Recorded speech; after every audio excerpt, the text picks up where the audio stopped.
Hello दोस्तों, स्वागत है आप सभी का हमारे चैनल हिंदी साहित्य साधना में। हम लोग रामचंद्र शुक्ल कृत हिंदी साहित्य का इतिहास को पढ़ रहे हैं, जिसमें हम लोग भक्ति काल के प्रकरण 4 सगुण धारा राम भक्ति शाखा को आज पढ़ने वाले हैं। भक्ति काल को शुक्ल जी ने कुल 6 प्रकरण में डिवाइड किया है और भक्ति काल का समय शुक्ल जी ने संवत 1375 से 1700 माना है। इन दोनों चीज़ों को आप लोग याद रखेंगे। इन चीज़ों को मैं बार बार इस वजह से बताती हूँ ताकि आप लोग को ये चीज़ें याद हो जाएं, क्योंकि ये बार बार ही पेपर में पूछी जाती हैं। हिंदी साहित्य के इतिहास के PYQs और MCQs दोनों को मैं करवाती हुई चल रही हूँ, तो अगर आप लोगों ने इनको नहीं देखा है तो आप लोग ज़रूर से जाके देख लीजिएगा। इनकी प्लेलिस्ट भी मैंने बना दी है। चलिए अब हम लोग पढ़ना स्टार्ट करते हैं। सगुण धारा राम भक्ति शाखा के अंतर्गत शुक्ल जी ने कुल 5 कवियों को लिया है, ये आप लोग याद रखेंगे। जगत प्रसिद्ध स्वामी शंकराचार्य जी ने जिस अद्वैतवाद का निरूपण किया था वह भक्ति के सन्निवेश उपयुक्त ना था, यद्यपि उसमें ब्रह्मा की व्यवहारिक सगुण सत्ता का भी स्वीकार था। तो यहाँ पर शुक्ल जी ने भक्ति का जो प्रथम प्रचारक माना है वो शंकराचार्य को माना है, और शंकराचार्य का सिद्धांत है अद्वैतवाद, ये आप लोग याद रखेंगे। फिर आगे है, यद्यपि उसमें ब्रह्मा की व्यवहारिक सगुण सत्ता का भी स्वीकार था, पर भक्ति के सम्यक प्रसार के लिए जैसे दृढ़ आधार की आवश्यकता थी वैसा दृढ़ आधार स्वामी रामानुजाचार्य जी संवत 1073 ने खड़ा किया था। तो जैसे भक्ति के प्रसार के लिए जैसे दृढ़ आधार की आवश्यकता थी वैसा दृढ़ आधार जो था वो शंकराचार्य जी ने नहीं प्रस्तुत किया था, तो वैसा दृढ़ आधार प्रस्तुत किया रामानुजाचार्य ने। उनकी विशिष्ट द्वैतवाद के अनुसार चिद्विशिष्ट ब्रह्मा के ही अंश जगत के सारे प्राणी हैं, जो उसी से उत्पन्न होते हैं और उसी में लीन होते हैं। अतः इन जीवों के लिए उद्धार का मार्ग यही है कि ये भक्ति द्वारा उस अंशी का सामीप्य लाभ करने का प्रयत्न करें। यहाँ पर रामानुजाचार्य का ये समय दिया हुआ है। ये जो आचार्यों की जो समय दिए हुए ये आप लोग बहुत ध्यान से नोट करते हुए चलेंगे, क्योंकि ये मिलान वाले प्रश्नों में इसी तरीके के पॉइंट्स आते हैं, तो इनको आप लोग नोट करते हुए चलेंगे। फिर रामानुजाचार्य जी का सिद्धांत यहाँ पे दिया है विशिष्टाद्वैतवाद। विशिष्टाद्वैतवाद के अनुसार जो ब्रह्मा है और आत्मा दोनों अलग अलग हैं, और आत्मा जो है वो मरने के बाद ब्रह्मा में ही लीन हो जाती है। इन्होंने ब्रह्मा और आत्मा को दोनों को अलग अलग माना है, लेकिन शंकराचार्य के अद्वैतवाद के अनुसार ब्रह्मा और आत्मा दोनों एक हैं। ये आप लोग इतना अंतर इन दोनों में याद रखेंगे। फिर रामानुजाचार्य के विशिष्टाद्वैतवाद के बाद 3 सिद्धांत और आए हैं। द्वैताद्वैतवाद जिसको हम लोग पीछे देख चुके हैं माधवाचार्य का, द्वैतवाद माधवाचार्य का, द्वैताद्वैतवाद निम्बकाचार्य का, और फिर शुद्धाद्वैतवाद आया है विष्णु स्वामी और वल्लभाचार्य का। तो कुल 5 सिद्धांत आए हैं और ये पेपर में पूछे जाते हैं, इसलिए मैंने आप लोगों को यहाँ पर बता दिया है।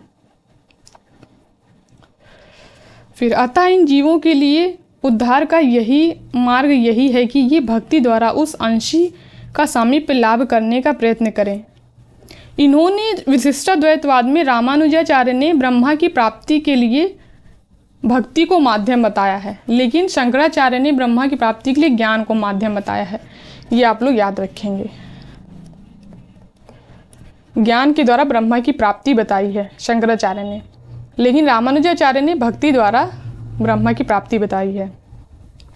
ये इन दोनों सिद्धांतों में अंतर है। रामानुज जी की शिष्य परंपरा देश में बराबर फैलती गई। जनता भक्ति मार्ग की ओर अधिक आकर्षित होती रही। रामानुज जी के श्री संप्रदाय में विष्णु या नारायण की उपासना है। इस संप्रदाय में अनेक साधु महात्मा बराबर होते गए। विक्रम की 14वीं शताब्दी के अंत में वैष्णव श्री संप्रदाय के प्रधान आचार्य श्री राघवानंद जी काशी में रहते थे। श्री संप्रदाय के आदि आचार्य जो हैं वो श्री रंगनाथ मुनि हैं, ये आप लोग याद रखेंगे। अपनी अधिक अवस्था होते देख, यानी राघवानंद जी जो हैं उन्होंने अपनी अधिक अवस्था होते देख वे बराबर इस चिंता में रहा करते थे कि मेरे उपरांत संप्रदाय के सिद्धांतों की रक्षा किस प्रकार हो सकेगी। अंत में यहाँ पर रामानंद होगा। रामानंद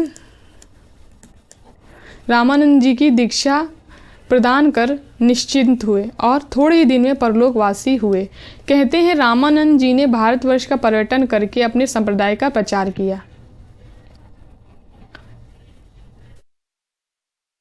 फिर है स्वामी रामानंद जी के समय में कोई लेख ना मिलने से हमें उनके निश्चय के लिए कुछ अनुषंगिक बातों का सहारा लेना पड़ा, यानी उनका समय कोई ठीक ठाक ज्ञात नहीं है रामानंद जी का। यहाँ पर शुक्ल जी बता रहे हैं। वैरागियों की परंपरा में रामानंद जी का मानिकपुर के शेख तकी पीर के साथ विवाद होना माना जाता है।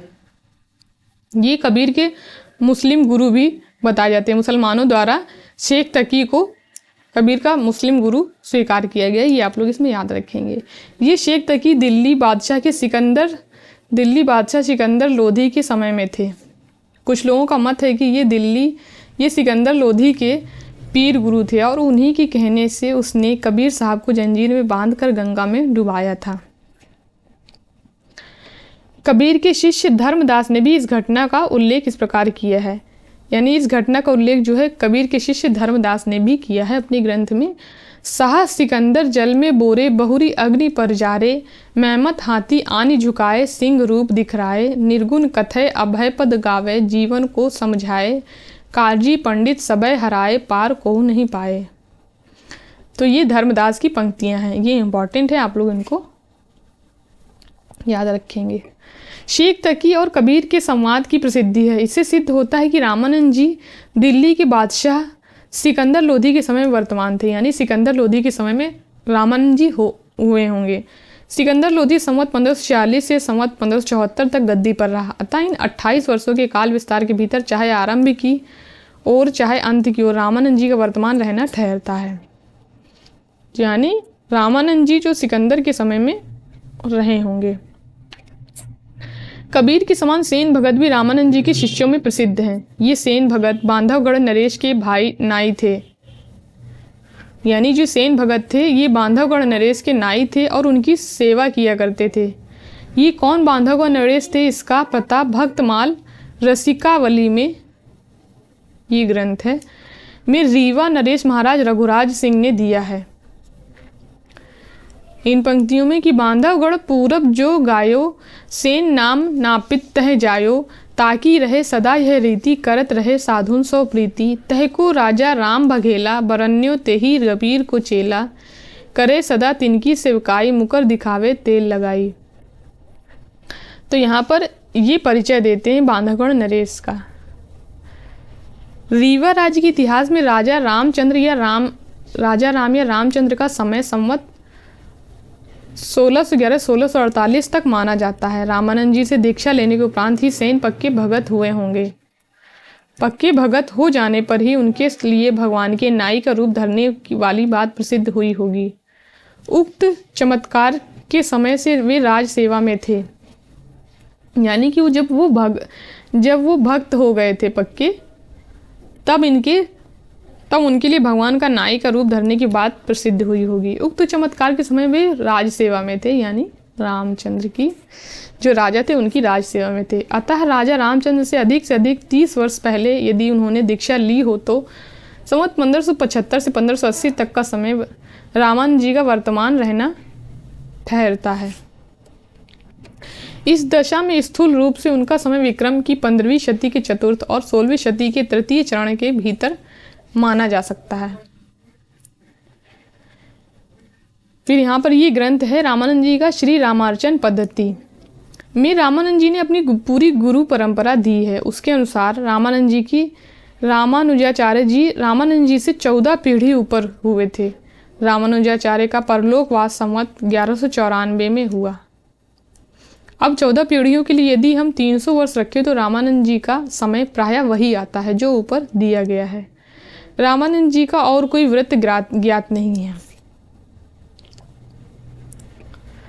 तत्वतः रामानंद जी के मतावलंबी होने पर भी अपनी उपासना पद्धति का उन्होंने विशेष रूप रखा। उन्होंने यहाँ पर ये पंक्ति इंपॉर्टेंट है। उन्होंने उपासना के लिए बैकुंठ निवासी विष्णु का रूप न लेकर लोक में लीला विस्तार करने वाले उनके अवतार राम का आश्रय लिया। उनके इष्ट देव राम हुए और मूल मंत्र हुआ राम नाम। यहाँ पर जो बात करी जा रही है ये रामानंद के बारे में बात करी जा रही है। और रामानुजाचार्य जो थे इन्होंने विष्णु को आराध्य अपना उपासक माना था। ये आप लोग याद रखेंगे। ये पंक्ति देखिए आपसे पूछा जा सकता है कि शुक्ल जी ने ये पंक्तियाँ किसके संबंध में कही हैं, तो रामानंद के संबंध में कही हैं। पर इससे यह नहीं समझना चाहिए कि इनके पूरे देश में रामोपासना भक्त होते ही ना थे। रामानुजाचार्य जी ने जिस सिद्धांत का प्रतिपादन किया उसके प्रवर्तक षटकोपाचार्य उनसे 5 पीढ़ी पहले हुए। उन्होंने अपनी सहस्त्र गीति में कहा है, दशरथस्य सुतम तम बिना अन्यवंत शरणास्मि। श्री रामानुज जी के पीछे उनके शिष्य कुरेश स्वामी हुए। ये रामानुजाचार्य के शिष्य हैं, कुरेश स्वामी हुए, जिनकी पंचस्तवी में राम की विशेष भक्ति की स्पष्ट झलकती है। रामानंद जी ने केवल यह किया कि विष्णु के अन्य रूपों में राम रूप को ही लोक के लिए अधिक कल्याणकारी समझ छांट लिया और एक सबल संप्रदाय का संगठन किया। ये पंक्ति यहाँ पर इम्पॉर्टेंट है। जो इम्पॉर्टेंट पंक्तियाँ मैं आपको बताती हुई चलूँगी। इसके साथ ही साथ उन्होंने उदारता पूर्वक मनुष्य मात्र को इस सगुण भक्ति का अधिकारी माना और देश भेद, वर्ण भेद, जाति भेद आदि का विचार भक्ति मार्ग से दूर रखा। यह बात उन्होंने सिद्ध नाथ पंथियों की देखा देखी नहीं की, बल्कि भगवत भक्ति के संबंध में महाभारत, पुराण आदि के कथित सिद्धांत के अनुसार की। फिर यहाँ से ये पंक्तियाँ इंपॉर्टेंट हैं। रामानुज संप्रदाय में दीक्षा केवल 2 जातियों को दी जाती थी, पर स्वामी रामानंद ने राम भक्ति के द्वारा सब जातियों के लिए खोल दिए। जो रामानुज जी थे उनके समय में दीक्षा जो थी वो केवल 2 जातियों को दी जाती थी, लेकिन रामानंद जी ने जाति भेद जो था वो समाप्त कर दिया था और एक उत्साही विरक्त दल का संगठन किया जो आज भी वैरागी नाम से प्रसिद्ध है। तो विरक्त दल का संगठन किसने किया था? रामानंद ने किया था। ये आप लोग याद रखेंगे, इस तरह के प्रश्न पेपर में पूछे जा सकते हैं। जो वैरागी नाम से प्रसिद्ध है। और ये लोग रहते कहाँ हैं? अयोध्या, चित्रकूट आदि आज भी वैरागियों के प्रमुख स्थान हैं। तो वैरागियों के प्रमुख स्थान कौन है? अयोध्या और चित्रकूट, ये दोनों ही वैरागियों के प्रमुख स्थान हैं। तो ये पंक्ति जो है ये इम्पॉर्टेंट है। भक्ति मार्ग में इनकी उदारता का अभिप्राय यह कदापि नहीं है जैसा कि कुछ लोग समझा और कहा करते हैं कि रामानंद जी वर्णाश्रम के विरोधी थे। समाज के लिए वर्ण और आश्रम की व्यवस्था मानते हुए ये भिन्न भिन्न कर्तव्यों की योजना स्वीकार करते थे। यानी रामानंद जी जो थे उन्होंने भक्ति के लिए जाति भेद को समाप्त कर दिया था, लेकिन वो वर्णाश्रम के विरोधी नहीं थे। ये आप लोग याद रखेंगे। यहाँ इसी पंक्ति में ये सब बताया जा रहा है कि वो वर्णाश्रम के विरोधी थे, समाज के लिए वर्ण और आश्रय की व्यवस्था मानते हुए भिन्न भिन्न कर्तव्यों की योजना स्वीकार करते थे। केवल उपासना के क्षेत्र में उन्होंने सबका समान अधिकार स्वीकार किया। यानी भक्ति में ही वो जाति भेद उन्होंने दूर किया था, लेकिन बाकी वो वर्णाश्रम के विरोधी नहीं थे। भगवत भक्ति में वे किसी भेदभाव को आश्रय नहीं देते थे। कर्म के क्षेत्र में शास्त्र मर्यादा इन्हें मान थी, पर उपासना के क्षेत्र में किसी प्रकार की लौकिक बंधन ये नहीं मानते थे। सब जातियों के लोगों को एकत्र कर राम भक्ति का उपदेश ये करने लगे और राम नाम की महिमा सुनाने लगे। तो यहाँ से ये भगवत भक्ति में वे किसी भेदभाव को आश्रय नहीं देते थे। ये पंक्तियाँ देखिए आपसे पूछा जा सकता है कि ये शुक्ल जी ने किसके बारे में बोली है, तो ये रामानंद के संबंध में बोली है। रामानंद जी के शिष्य प्रसिद्ध हैं कबीरदास, रैदास, सेन न्यायी, गांगरौन गढ़ के राजा पीपा, जो विरक्त होकर पक्के भक्त हुए। वैसे शुक्ल जी ने रामानंद जी के कुल 12 शिष्यों का उल्लेख किया है, जो कि आगे हम लोग देखेंगे। रामानंद जी के रचे हुए केवल 2 संस्कृत ग्रंथ मिलते हैं, वैष्णव मताब्ज भास्कर और श्री रामाचरण पद्धति। 2 ही ग्रंथ हैं जिनको शुक्ल जी ने प्रमाणिक माना है और कोई ग्रंथ आज तक इनका नहीं मिला है। इधर सांप्रदायिक झगड़े के कारण कुछ नए ग्रंथ रचे जाकर रामानंद जी के नाम से प्रसिद्ध किए गए, जैसे ब्रह्म सूत्रों पर आनंद भाष्य और भगवत गीता भाष्य, जिनके संबंध में सावधान रहने की आवश्यकता है। बात यह है कि कुछ लोग रामानुज जी की परंपरा से रामानंद जी के परंपरा बिल्कुल अलग और स्वतंत्र और अलग सिद्ध करना चाहते हैं, यानी कि वो बिल्कुल रामानुज जी को और रामानंद जी को बिल्कुल अलग अलग, दोनों की परंपराओं को अलग अलग सिद्ध करना चाहते हैं। इसी से रामानंद जी को एक स्वतंत्र आचार्य प्रमाणित करने के लिए उनके नाम पर एक वेदांत भाष्य प्रसिद्ध किया है। रामानंद जी समय समय पर विनय और स्तुति के हिंदी पद भी बनाकर गाया करते थे। केवल 2-3 पदों का अब तक पता लगा है। एक पद तो यह है कि हनुमान जी की स्तुति में है। ये जो पंक्तियां हैं ये इंपॉर्टेंट है और पेपर में पूछी जा सकती हैं। आरती कीजिए हनुमान लला की, दुष्ट दलन रघुनाथ कला की, जाके बल भरते मही कांपे, रोग शोक जाकी सीमा न चापे। तो ये इंपॉर्टेंट पंक्तियां हैं और ये रामानंद की हैं, ये आप लोग याद रखेंगे। और इसमें ये पंक्ति भी इंपॉर्टेंट है। स्वामी रामानंद जी का कोई प्रमाणिक व्रत न मिलने से उनके संबंध में कई प्रकार के प्रवादों के प्रचार का अवसर लोगों को मिला। कुछ लोगों का कहना है कि रामानंद जी अद्वैतियों के ज्योतिर्मठ के ब्रह्मचारी थे। इस संबंध में इतना ही कहा जा सकता है कि यह संभव है कि उन्होंने ब्रह्मचारी रहकर कुछ दिन उक्त मठ में वेदांत का अध्ययन किया है। पीछे रामानुजाचार्य के सिद्धांत की ओर आकर्षित हुए। दूसरी बात जो उनके संबंध में कुछ लोग इधर उधर कहते सुने जाते हैं वह यह है कि उन्होंने 12 वर्ष तक गिरनारी आबू पर्वत पर योग साधना करके सिद्धि प्राप्त की थी।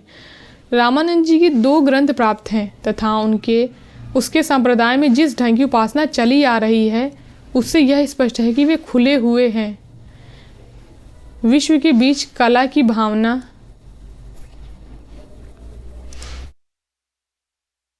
भावना करने वाले विशुद्ध वैष्णव भक्ति मार्ग के अनुयायी थे, घट के भीतर ढूंढने वाले योग मार्गी नहीं। तो यहाँ पर ये पंक्तियाँ जो हैं ये इम्पॉर्टेंट हैं और ये रामानंद के संबंध में शुक्ल जी द्वारा कही हुई हैं।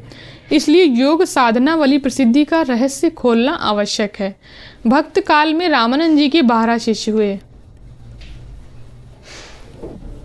तो इनको आप लोग याद रखेंगे। इनका क्रम पेपर में पूछा जाता है कि शुक्ल जी ने रामानंद जी के 12 शिष्यों का क्रम क्या रखा है। इनमें से कुछ शिष्य दिए जा सकते हैं पेपर में और आपसे क्रम से लगाने के लिए पूछा जा सकता है, तो आप इनका क्रम याद रखेंगे। जिसमें पहले हैं अनंतानंद, सुखानंद, सुरसुरानंद, नरहर्यानंद, भावानंद, पीपा, कबीर, सेन, धन्ना, रैदास, पद्मावती और सुरसरी। ये 12 शिष्य हुए रामानंद जी के। फिर अनंतानंद जी के शिष्य कृष्णदास पैहारी हुए, यानी रामानंद जी के शिष्य हुए अनंतानंद के शिष्य हुए कृष्णदास पैहारी, जिन्होंने गलता यानी अजमेर राज्य राजपुताना में रामानंद संप्रदाय की गद्दी स्थापित की। तो रामानंद संप्रदाय की गद्दी कहाँ स्थापित है, इस तरीके करके प्रश्न पेपर में पूछा जा सकता है। तो वो अजमेर राज्य गलता में स्थापित है। यही पहली और प्राचीन प्रधान गद्दी है। रामानुज जी के संप्रदाय के लिए दक्षिण में जो महत्व तोदाद्री का है वही महत्व रामानंद संप्रदाय के लिए उत्तर भारत में गलता को प्राप्त हुआ। यह उत्तर तोदाद्री कहलाया। यह आप लोग याद रखेंगे।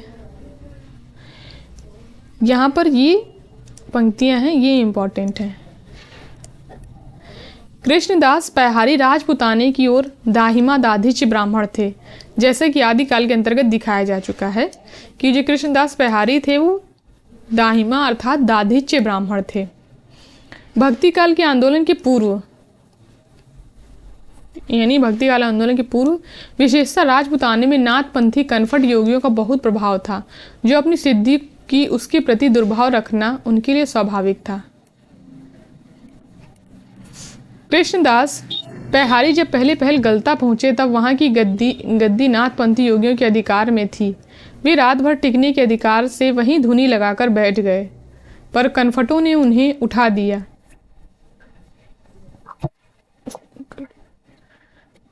ऐसा प्रसिद्ध है कि जिस पर पैहारी जी ने अपनी सिद्धि दिखाई और वे धुनी की आग एक कपड़े में उठाकर दूसरी जगह जा बैठे। यह देख योगियों का एक महंत बाघ बनकर उनकी ओर झपटा। इस पर पहाड़ी जी से के मुख से निकला कि तू कैसा गदहा है। वह महंत तुरंत गदहा हो गया और कनफटों की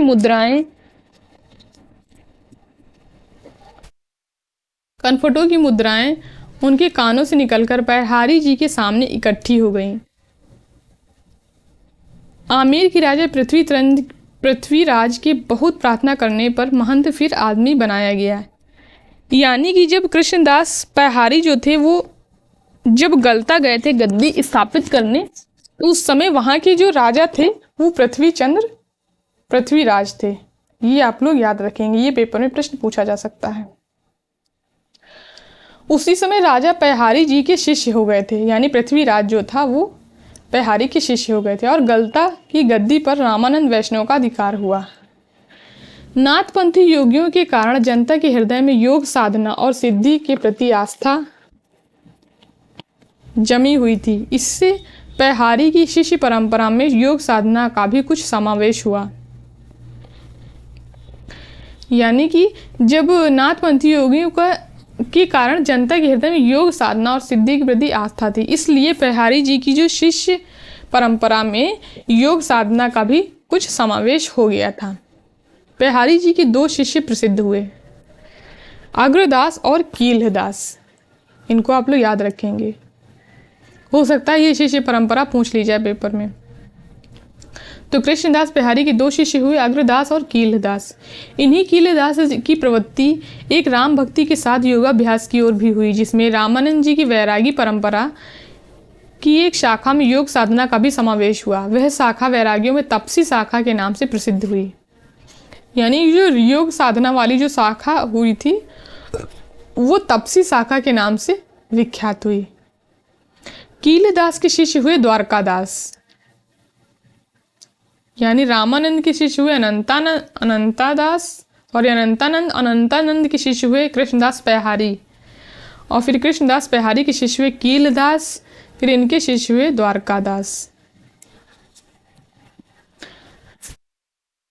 द्वारकादास ने इस शाखा को पल्लवित किया। उनके संबंध में भक्तमाल में ये वाक्य दिए हुए हैं। भक्तमाल के राइटर आप लोग कमेंट करके जरूर बताएंगे।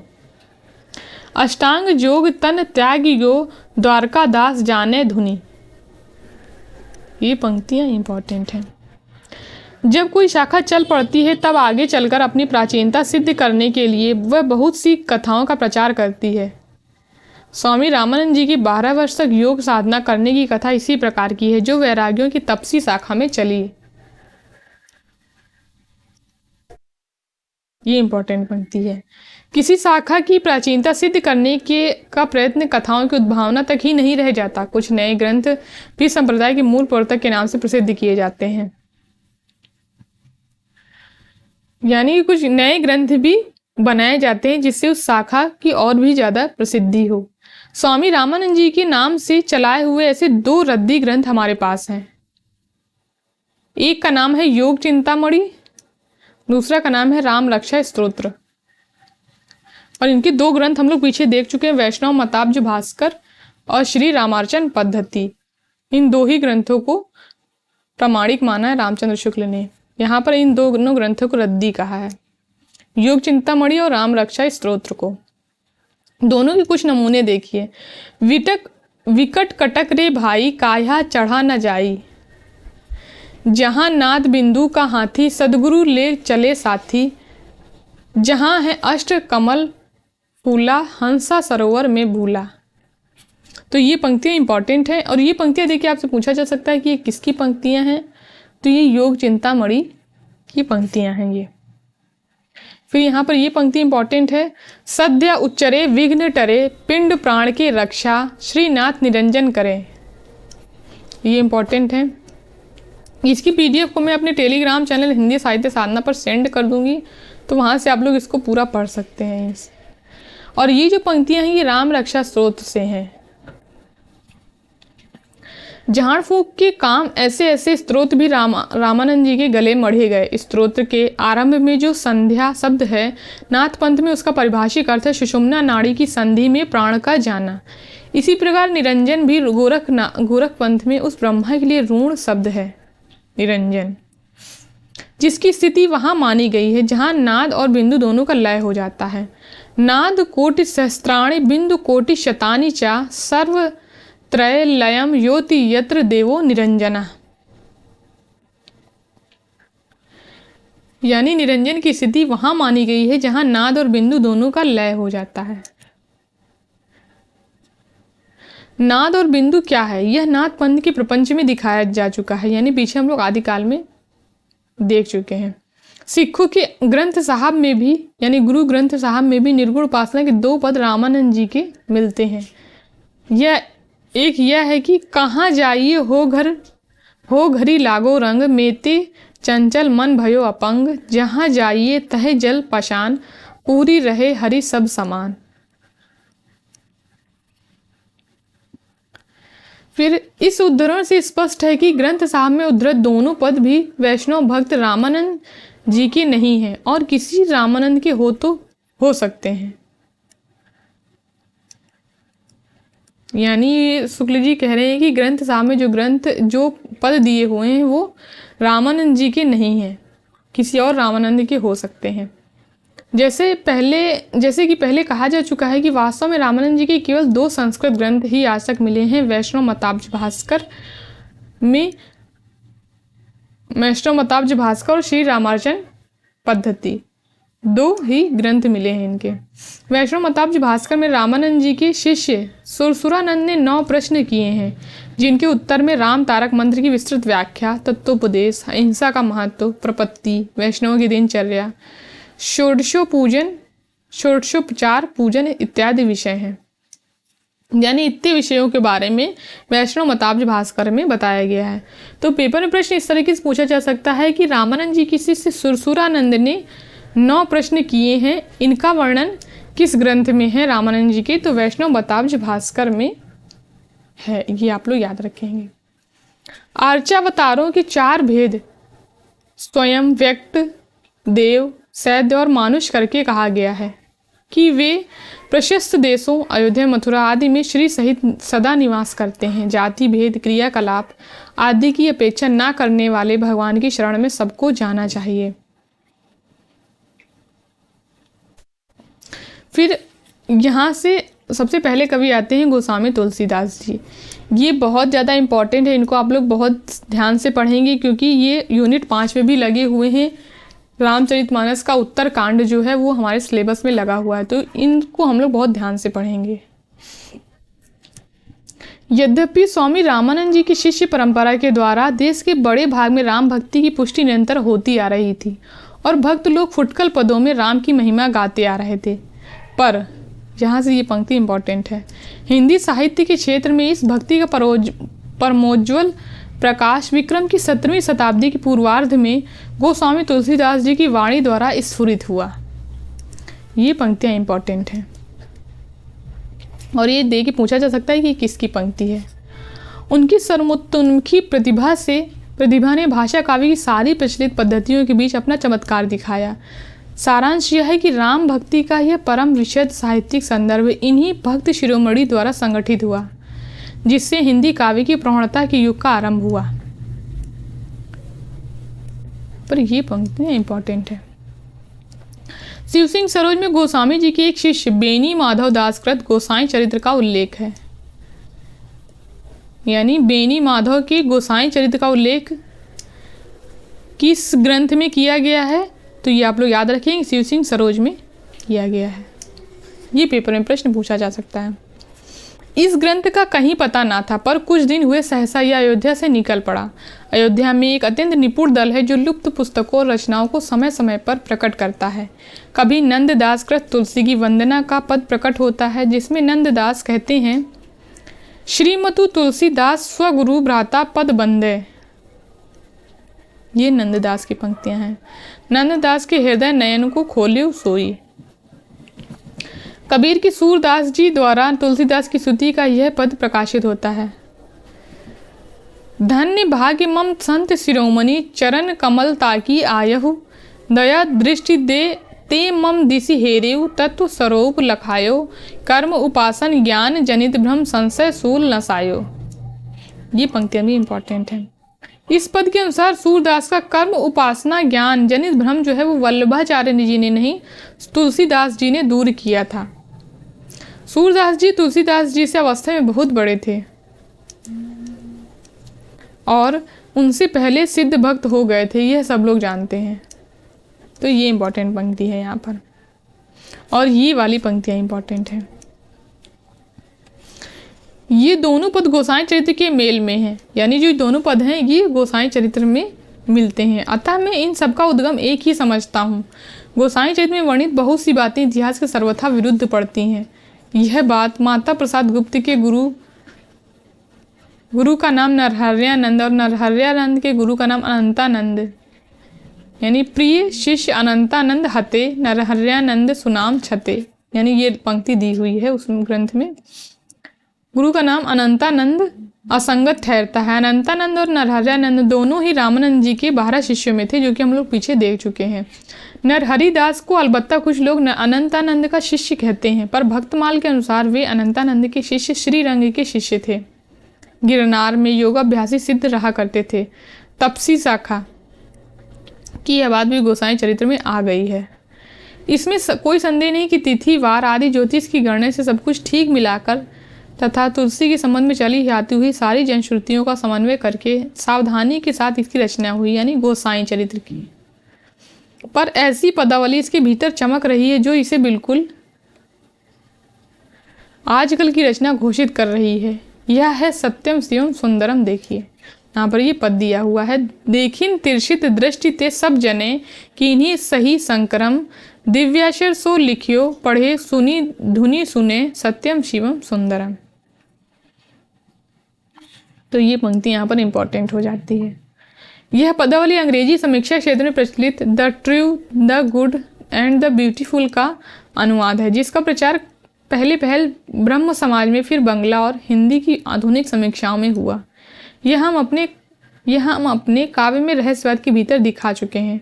काव्य में रहस्यवाद ये शुक्ल जी का निबंध है, ये आप लोग याद रखेंगे।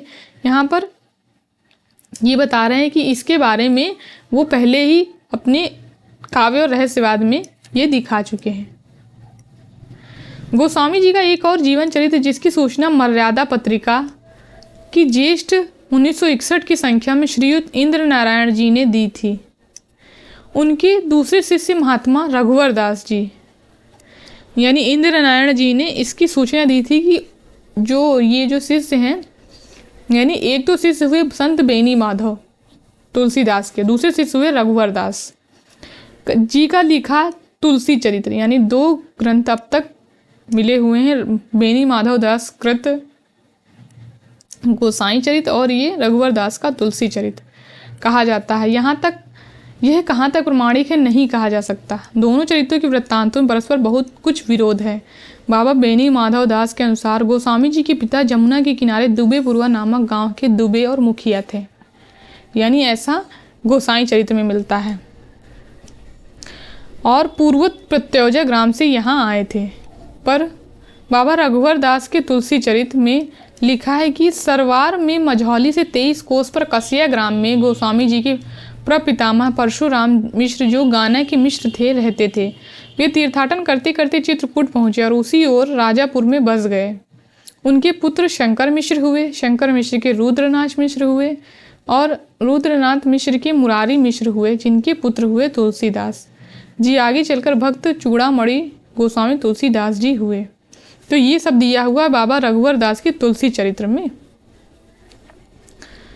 फिर यहाँ पर शुक्ल जी कह रहे हैं कि दोनों चरित्रों में गोस्वामी जी का जन्म जो है वो दिया हुआ संवत 1554 दिया हुआ है। बाबा बेनी माधव दास की पुस्तक में तो श्रवणा शुक्ला सप्तमी तिथि भी दी हुई है, पर इस संवत को ग्रहण करने से तुलसीदास जी की आयु 126 से 127 वर्ष आती है, जो पुनीत आचरण के महात्माओं के लिए असंभव तो नहीं कही जा सकती।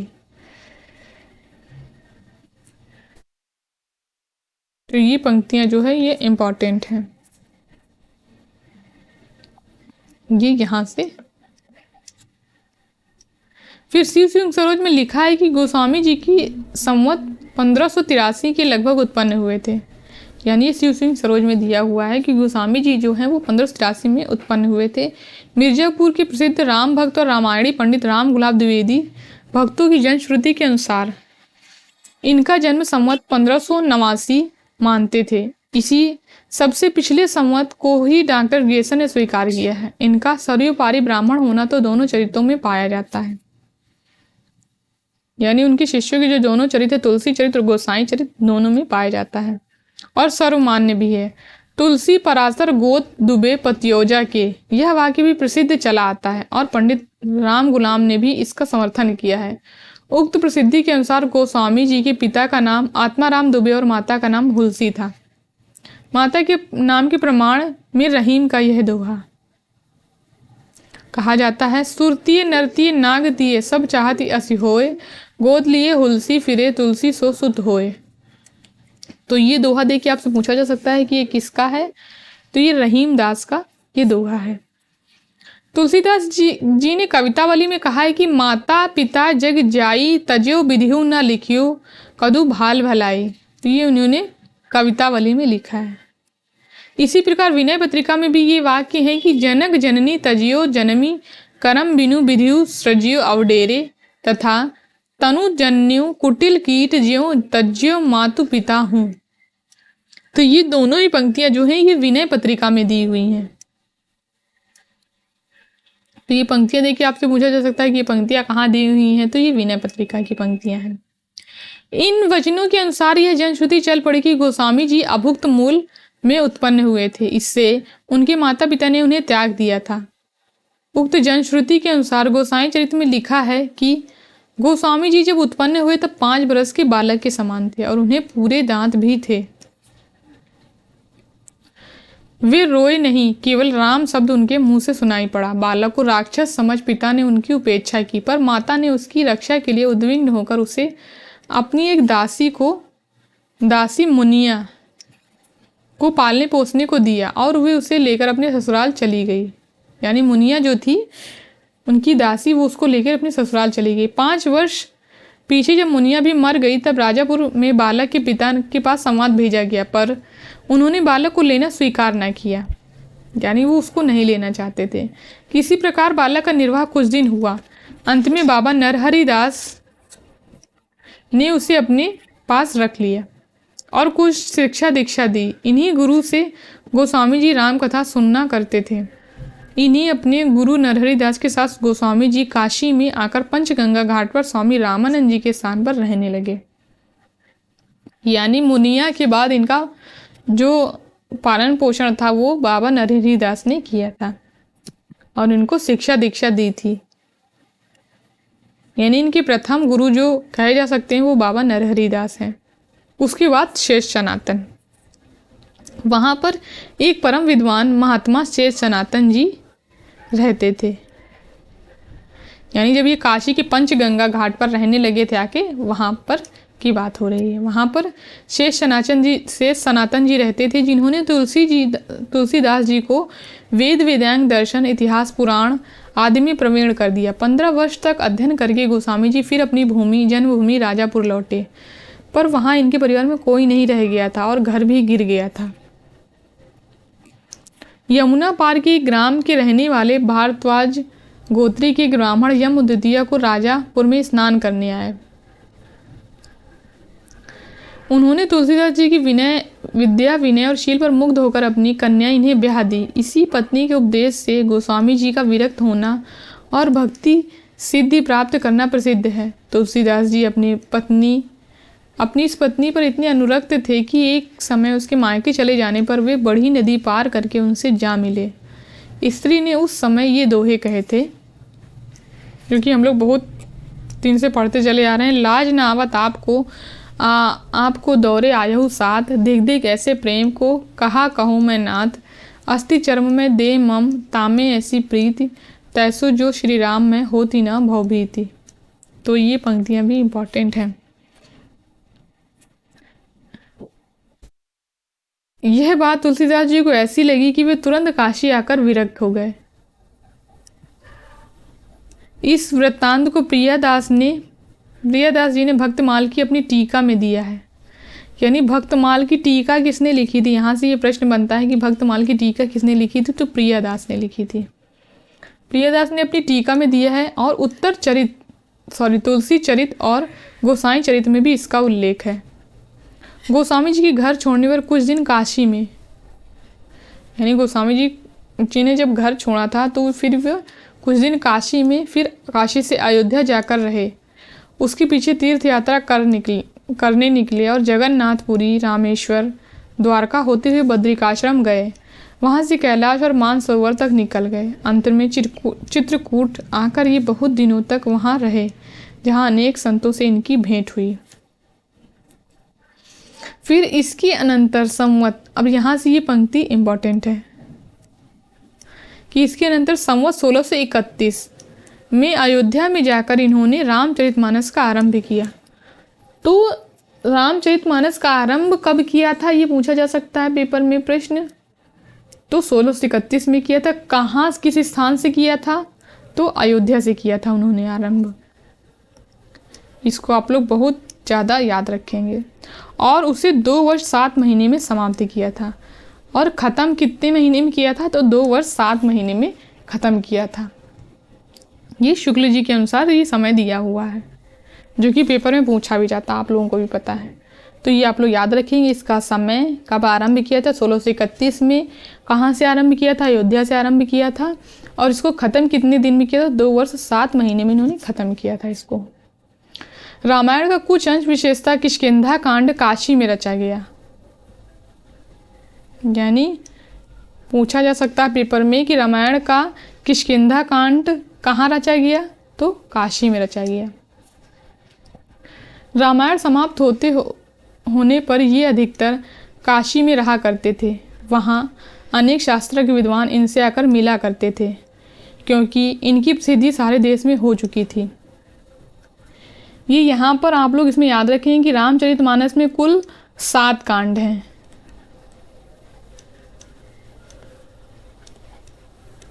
और इनके नाम भी आप लोग याद रखेंगे। 7 कांडों के नाम पूरे, जैसे बाल कांड, अयोध्या कांड, इस तरीके आप लोग पूरे 7 कांडों के नाम भी याद रखेंगे, क्योंकि ये पेपर में क्रम से लगाने के लिए पूछे जाते हैं। आप लोग इनके कांड क्रम कमेंट करके ज़रूर बताएंगे रामचरितमानस के, क्योंकि ये बहुत ज़्यादा इम्पोर्टेंट है। रामायण समाप्त होने पर ये अधिकतर काशी में रहा करते थे। वहाँ अनेक शास्त्रज्ञ विद्वान इनसे आकर मिला करते थे, क्योंकि इनकी प्रसिद्धि सारे देश में हो चुकी थी। ये अपने समय के सबसे बड़े भक्त और महात्मा माने जाते थे। कहते हैं उस समय के प्रसिद्ध विद्वान मधुसूदन सरस्वती से इनसे वाद विवाद हुआ, जिससे प्रसन्न होकर इनकी स्तुति में यह श्लोक उन्होंने कहा था। यानी मधुसूदन सरस्वती ने ये श्लोक कहा था, आनंद कानने कश्चित मस्तुल सीतरु कविता मंजरी यस्य राम भ्रमर भूषिता। ये जो श्लोक है ये मधुसूदन सरस्वती ने कहा था तुलसीदास जी के लिए। ये आप लोग याद रखेंगे। गोस्वामी जी के मित्रों और स्नेहियों में नवाब अब्दुल रहीम खान खाना, महाराज मान सिंह, नाभाजी और सरस्वती आदि कहे जाते हैं। तो ये भी प्रश्न पूछा जा सकता है पेपर में कि उनके स्नेही और मित्र कौन कौन थे? नवाब अब्दुल रहीम खान खाना, महाराज मान सिंह, नाभाजी यानी नाभादास और सरस्वती। रहीम से इनसे समय समय पर दोहों में लिखा पढ़ी हुआ करती थी। काशी में इनके सबसे बड़े स्नेही और भक्त बथैनी एक भूमिहार जमींदार हुए टोडर। इनको भी आप लोग याद रखेंगे। इनके साथ जिनकी मृत्यु होने पर इन्होंने कई दोहे कहे हैं। 4 गांव को ठाकुरों, मन को महामहीप, तुलसी या कलिकाल में आथे टोटर दीप, तुलसी राम सनेह को सिर पर भारी भारू, टोडर कांधा नहीं दियो, सब कही रहे उतारू, राम धाम टोडर गए, तुलसी भय असोच, जियवो मीत पुनीत बिनु यहे जान संकोच। तो यहाँ से ये पंक्तियाँ भी इम्पॉर्टेंट हैं और ये वाली 2 पंक्तियाँ। फिर आगे गोस्वामी जी की मृत्यु के संबंध में लोग यह दोहा कहा करते हैं कि संवत 1680 अस्सी गंग के तीर, संवत शुक्ला सप्तमी तुलसी तज्यो शरीर। तो ये दोहा भी इम्पोर्टेंट है। पर बाबा बेनी माधव दास की पुस्तक में दूसरी पंक्ति इस प्रकार है कि यह कर दी गई है कि श्रवण कृष्णा तीज शनि तुलसी तज्यो शरीर, यानी ये लास्ट वाली पंक्ति को बदल दिया गया है। शुक्ल सप्तमी की जगह कृष्णा तीज शनि कर दिया गया है। यह ठीक तिथि है क्योंकि टोडर के वंशज अब तक इसी तिथि को गोस्वामी जी के नाम का सीधा दिया करते हैं, यानी ये लास्ट वाली को वो शुक्ल जी सही मानते हैं। मैं पुनि निज गुरु सुनी कथा सो सूकर खेत को लेकर, यानी इनके जन्म के संबंध में अब विवाद के बारे में यहाँ पर बात की जाएगी। सूकर खेत को लेकर लोग गोस्वामी जी का जन्म स्थान ढूंढने एटा के सोरू नामक स्थान तक पश्चिम दौड़े हैं। पहल उस ओर इशारा स्वर्गीय लाला सीताराम ने दिया था, यानी सूकर खेत की ओर सबसे पहले इशारा जो दिया था वो लाला सीताराम ने दिया था। और किस में दिया था? अयोध्या कांड के स्वसंपादित संस्करण की भूमिका में दिया था। ये आप लोग याद रखेंगे। उसके बहुत दिन पीछे उसी इशारे पर दौड़ लगी और अनेक प्रकार की कल्पित प्रमाण सोरू को जन्म स्थान सिद्ध करने के लिए तैयार किए गए। तो यहाँ से ये पंक्तियाँ इंपॉर्टेंट है। सारे उपद्रव की जड़ है सूकर खेत, जो ब्रह्म में सोरो समझ लिया गया है। सूकर क्षेत्र गोंड के जिले में सरजू के किनारे एक पवित्र तीर्थ है, जहाँ आसपास के कई जिलों के लोग स्नान करने जाते हैं और मेला लगता है। तो ये इंपॉर्टेंट पंक्ति हो जाती है। जिन्हें भाषा की परख है उन्हें यह देखते देर न लगेगा तुलसीदास जी की भाषा में ऐसे शब्द हैं जो विशेष स्थान विशेष के बाहर नहीं बोले जाते, केवल दो स्थानों के हैं, चित्रकूट के आसपास के और अयोध्या के आसपास के। तो ये पंक्ति रामचंद्र शुक्ल की है, ये आप लोग याद रखेंगे। किसी कवि की रचना में यदि किसी स्थान विशेष के भीतर बोले जाने वाले शब्द मिले तो उस स्थान विशेष के से कवि का निवास संबंध समझना चाहिए। तो ये पंक्तियाँ रामचंद्र शुक्ल की हैं। ये दोनों ही पंक्तियाँ बहुत ज़्यादा इम्पोर्टेंट हैं। इस दृष्टि से देखने पर यह बात मन में बैठ जाती है कि तुलसीदास जी का जन्म राजापुर में हुआ, जहाँ उनकी कुमार अवस्था बीती। सरवारिया होने के कारण उनके कुल के तथा संबंधी अयोध्या गोंडा बस्ती के आसपास के थे, जहाँ उनका आना जाना बराबर रहा करता था। विरक्त होने पर वे अयोध्या में ही रहने लगे। रामचरितमानस में आए हुए कुछ शब्द और प्रयोग नीचे दिए जाते हैं जो अयोध्या के आसपास के हैं, यानी कुछ शब्द यहाँ पर दिए गए हैं जो बस्ती गोंड आदि भागों में बोले जाते हैं, जैसे माहुर विष, सरो कसरत, फहराना या फरहराना, प्रफुल्लित होना, फुर सच, अनभल ताकना, बुरा मानना, राउरे ही आपको, रमा ने पाया, और यहाँ पे कूटी शब्द दिया हुआ है एक, दिल लगी या उपहास। इसी प्रकार ये शब्द चित्रकूट के आसपास तथा बघेल खंड में ही बोले जाते हैं। ये यहाँ पर दिए हैं कुराए, वे गड्ढे जो करेल पोली जमीनी बरसात के कारण जगह जगह पर पड़ जाते हैं। यहाँ पर कुराए का ये अर्थ दिया हुआ है। और ये कहाँ बोले जाते हैं? चित्रकूट के आसपास बघेल खंड में बोले जाते हैं। सुवार, सूपकार या रसोईया, ये शब्द और प्रयोग इस बात का पता देते हैं कि किन किन स्थानों की बोली गोस्वामी जी की अपनी थी। आधुनिक काल के पहले साहित्य या काव्य की सर्वमान्य व्यापक भाषा ब्रज रही, यह तो निश्चित है।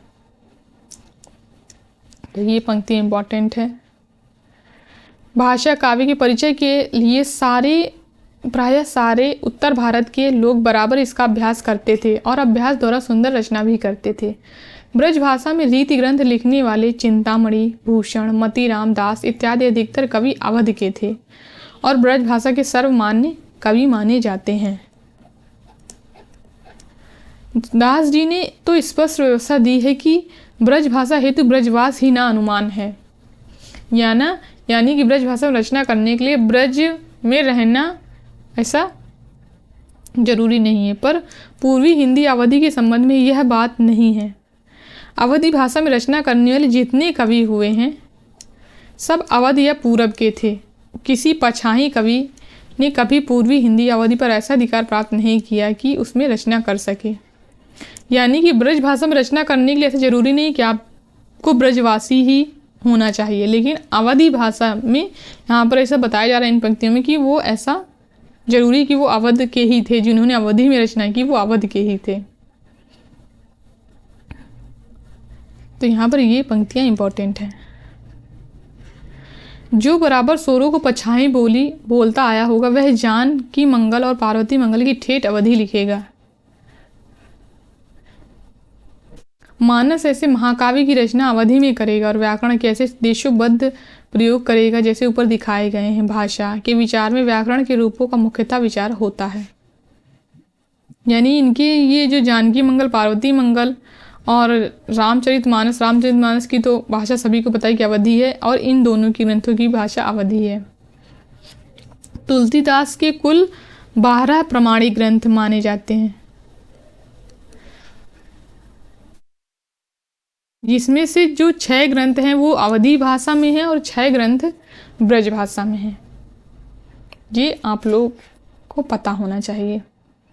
भक्त लोग अपने जन्म जन्मांतर से अनेक आराध्य इष्ट देव का सेवक मानते हैं, अपने को अनेक आराध्य इष्ट देव का सेवक मानते हैं। इसी भगवान के अनुसार, भावना के अनुसार तुलसी और सूर दोनों की कथा प्रसंग के भीतर अपने को गुप्त या प्रकट रूप में राम और कृष्ण के समीप तक पहुंचाया है।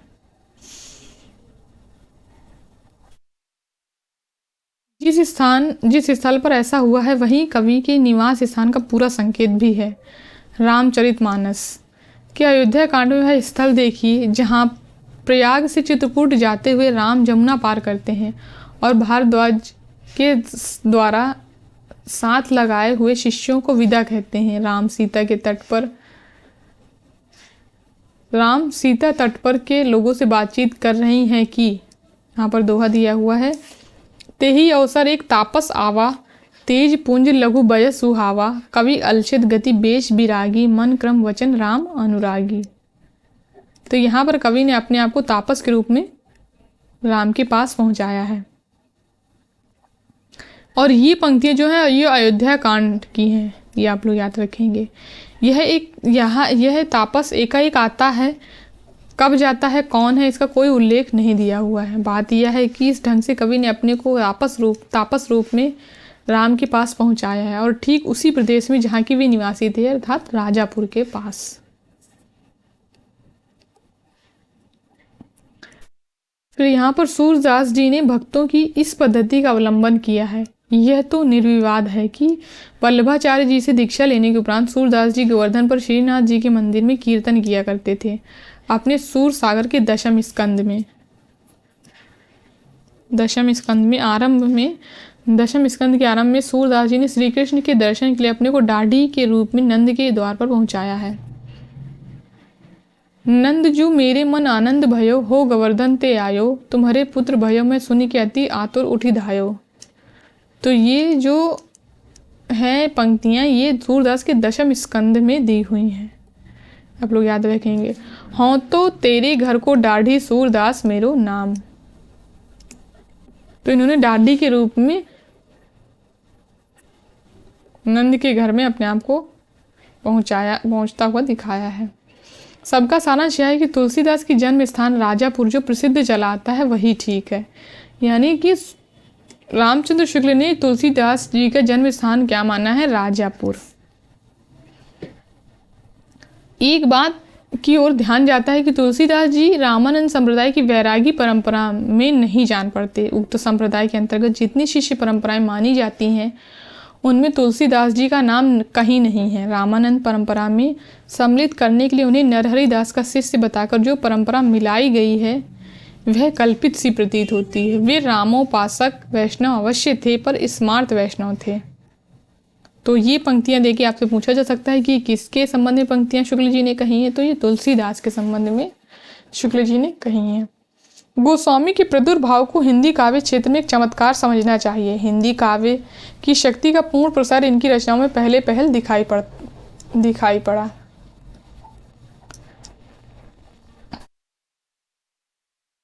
यानी हिंदी काव्य शक्ति का पूर्ण प्रसार जो है वो तुलसीदास की रचनाओं में दिखाई पड़ा है। ये इम्पोर्टेंट पंक्ति है। फिर वीर गाथा काल के कवि अपने संकुचित क्षेत्र में काव्य भाषा के पुराने रूप को लेकर एक विशेष शैली की परंपरा निभाते आ रहे थे। चलती भाषा का संस्कार और समुन्नति उनके द्वारा नहीं हुई। भक्ति काल में आकर भाषा के चलते रूप का समाश्रय मिलने लगा। फिर यहाँ से ये पंक्तियाँ इंपॉर्टेंट है। कबीरदास ने चलती बोली में अपनी वाणी कही, पर वह बोली बेठिकाने की थी, उसका कोई नियत रूप ना था। तो ये पंक्तियाँ यहाँ पर इंपॉर्टेंट हो जाती हैं। सौरसैनी अपभ्रंश या नागर अपभ्रंश का जो सामान्य रूप साहित्य के लिए स्वीकृत था, उसमें कबीर का लगाव ना था। उन्होंने नाथपंथियों की सदुकड़ी भाषा का व्यवहार किया, जिसमें खड़ी बोली के बीच राजस्थानी पंजाबी का मेल था। तो यानी ये पंक्तियाँ कबीरदास के संबंध में रामचंद्र शुक्ल ने कही हैं। इसका कारण यह है कि मुसलमानों की बोली पंजाबी या खड़ी हो गई थी और निर्गुणपंथी साधुओं का लक्ष्य मुसलमानों का पर भी प्रभाव डालने का था। अतः उनकी भाषा में अरबी और फारसी के शब्दों का भी मनमाना प्रयोग मिलता है। उनका कोई साहित्यिक लक्ष्य न था और वे पढ़े लिखे लोगों से दूर अपना उपदेश सुनाया करते थे।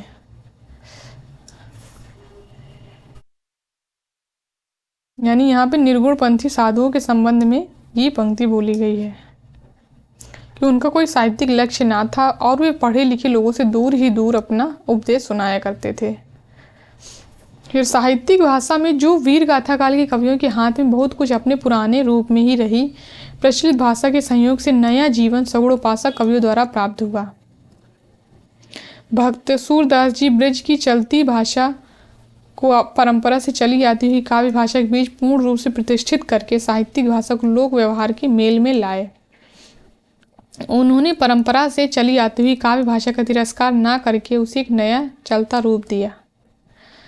यहाँ से ये पंक्ति इंपॉर्टेंट है। सूर सागर को ध्यानपूर्वक देखने से उसमें क्रियाओं के कुछ पुराने रूप, कुछ सर्वनाम तथा कुछ प्राकृत के शब्द पाए जाएंगे। सारांश यह है कि वे परंपरागत काव्य भाषा को बिल्कुल अलग करके एक बार की नई चलती बोली लेकर नहीं चले। भाषा का एक शिष्ट सामान्य रूप उन्होंने रखा, जिसका व्यवहार आगे चलकर बराबर कविता में होता आया है। ये पंक्ति इम्पॉर्टेंट है। फिर आगे है या तो हुई ब्रज की बात, यानी यहाँ जो ऊपर बात की जा रही थी ये ब्रज की बात। इसके साथ ही पूरब बोली या अवधि भी साहित्य निर्माण की ओर अग्रसर हो चुकी थी, जैसा कि पहले कहा जा चुका है। अवधि की सबसे पुरानी रचना ईश्वरदास की सत्यवती की कथा है। तो यहाँ से ये प्रश्न पूछा जा सकता है कि अवधि भाषा की सबसे पुरानी रचना कौन सी है, तो ईश्वरदास की सत्यवती की कथा है। आगे चलकर प्रेम मार्गी शाखा के मुसलमान कवियों ने अपनी कहानियों के लिए अवधि भाषा ही चुनी थी। जो मुसलमान कवि थे उन्होंने अपनी कहानियों के लिए अवधि भाषा ही चुनी थी। इस प्रकार गोस्वामी तुलसीदास जी ने अपने समय में काव्य भाषा के दो रूप प्रचलित पाए, एक ब्रज भाषा और दूसरी अवधि। इन्होंने दोनों भाषाओं में ही रचनाएं की हैं, ब्रज में भी और अवधि में भी। इनकी 12 प्रमाणिक ग्रंथों में 6 ब्रज भाषा में है और 6 अवधि में। ये आप लोग याद रखेंगे। दोनों में उन्होंने समान अधिकार के साथ रचनाएं की हैं। भाषा पद्य के स्वरूप को लेते हैं तो गोस्वामी जी के सामने कई शैलियाँ प्रचलित हैं। इनकी जो ब्रज भाषा में रचनाएं हैं वो है वैराग्य संदीपनी, कृष्ण गीतावली और विनय पत्रिका, दोहावली, कवितावली। ये इतनी रचनाएं जो हैं ये ब्रज भाषा में हैं और बाकी जो बची हुई हैं वो सारी अवधि में हैं।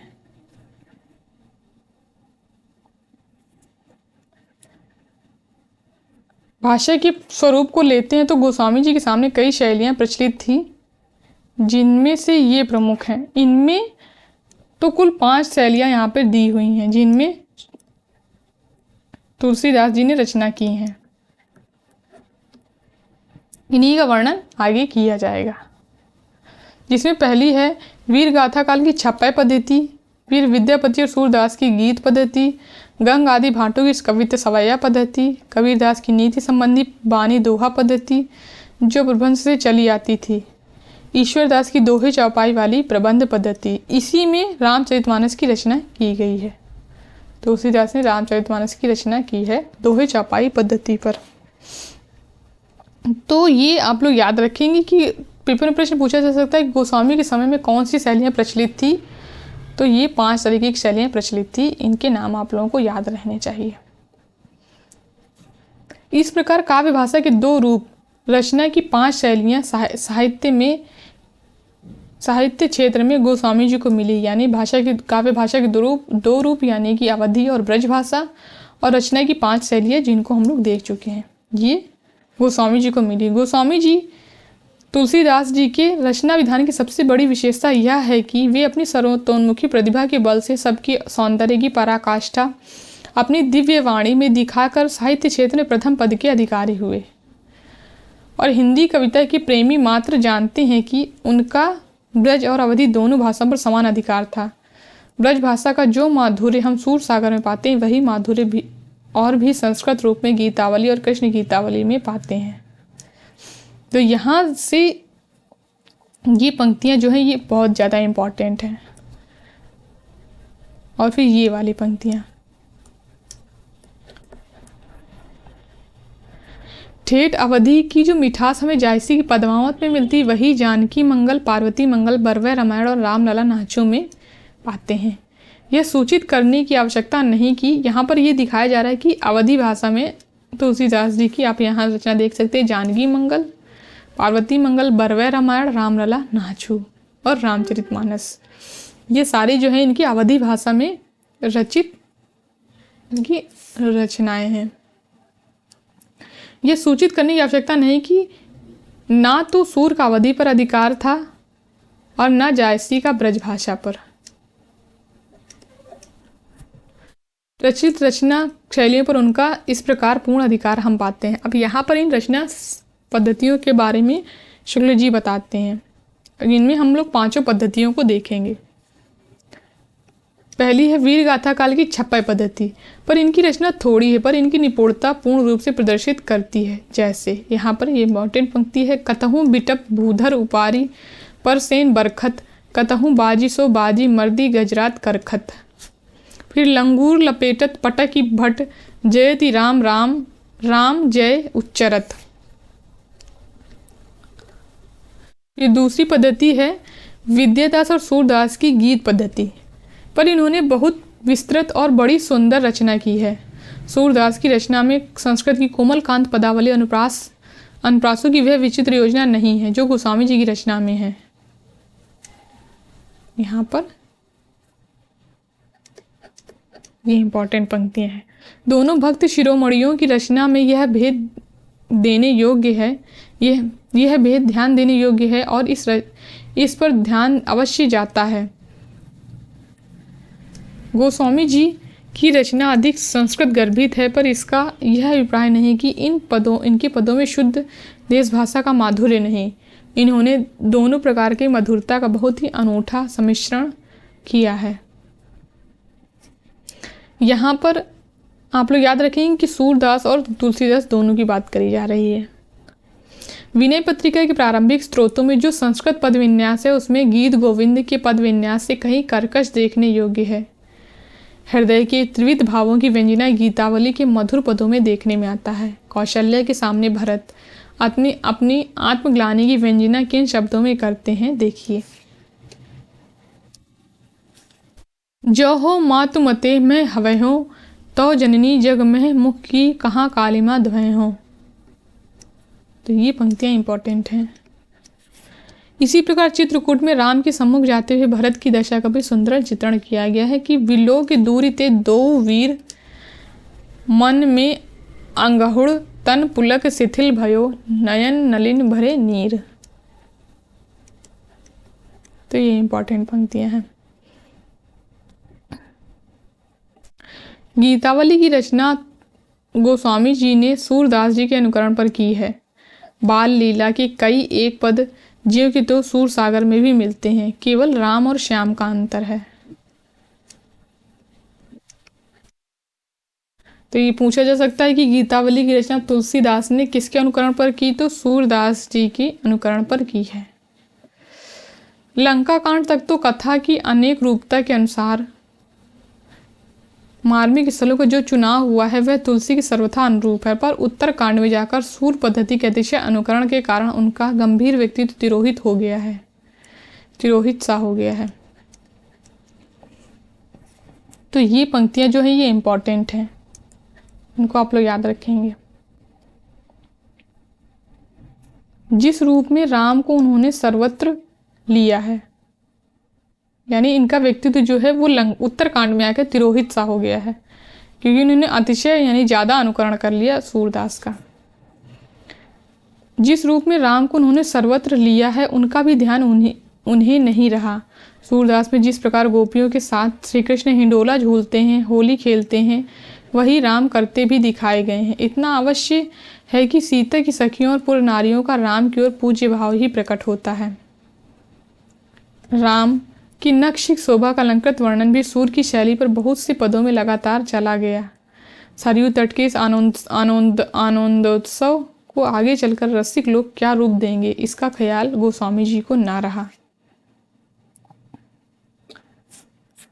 फिर तीसरी पद्धति है गंग आदि भाटों की कवित्व सवया पद्धति, पर भी इसी प्रकार सारा रामचरित गोस्वामी जी कहे गए हैं, जिसमें नाना रसों का सन्निवेश अत्यंत विशद रूप में और अत्यंत पुष्ट और स्वच्छ भाषा में मिलता है। नाना रसमयी राम कथा तुलसीदास जी ने अनेक प्रकार की रचनाओं में कही है। कवितावली में रसानुकूल शब्द योजना बड़ी सुंदर है, जो तुलसीदास जी की ऐसी कोमल भाषा का व्यवहार करते हैं। यहाँ पर ये पंक्तियाँ इंपॉर्टेंट है। राम को रूप निहारत जानकी, कंगन के नक्की परछाई, यातय सबे सुधि भूली गई, कर टेक रही पल डारत नाही। फिर ये है जल को गए लखन है लरिका, परिखो पिए छाह घरिक हवे ठाड़े, पोछी पसेऊ बयारी करो और उपाय पखारियो भुभुरी ढाड़े। ये पंक्तियाँ यहाँ पर इंपॉर्टेंट हैं। वे ही वीर और भयानक के प्रसंग में ऐसी शब्दावली का व्यवहार करते हैं कि प्रबल प्रचंड बारीबंड बाहुदंड वीर, धाय जादूधान हनुमान लियो घेरी के। तो ये पंक्तियाँ यहाँ पर इंपॉर्टेंट हैं। फिर ये इंपॉर्टेंट है कि बालधि विशाल विकराल ज्वाल जाल, मानो लंक लीलवे को काल रसना पसारी है, केंद्र व्योम भीदिका भरे हैं भूरी धूम केतु, वीर रस वीर तरवारी सी उघारी है। तो ये सारी जो पंक्तियां दी हुई हैं ये कवितावली की पंक्तियां हैं। फिर चौथी पद्धति है नीति के उपदेश की भक्ति पद्धति, पर बहुत से दोहे रामचरितमानस और दोहावली में मिलेंगे, जिनमें बड़ी मार्मिकता से और कहीं कहीं बड़े रचना कौशल से व्यवहार की बातें कही गई हैं और भक्ति प्रेम की मर्यादा दिखाई गई है। लीजिए अपनी बूझी पर खींच विचार विहीन, ते उपदेश न मानही मोह महोदधि मीन। फिर पांचवी पद्धति है जिस प्रकार चौपाई दोहे के क्रम से जायसी ने अपना पद्मावत नाम का प्रबंध काव्य लिखा, उसी क्रम पर गोस्वामी जी ने अपने परम प्रसिद्ध रामचरितमानस, जो लोगों के हृदय का हार बनता चला जाता है, रचा है।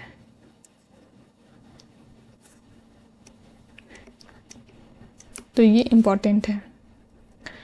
भाषा वही अवधि है, केवल पद विन्यास का भेद है।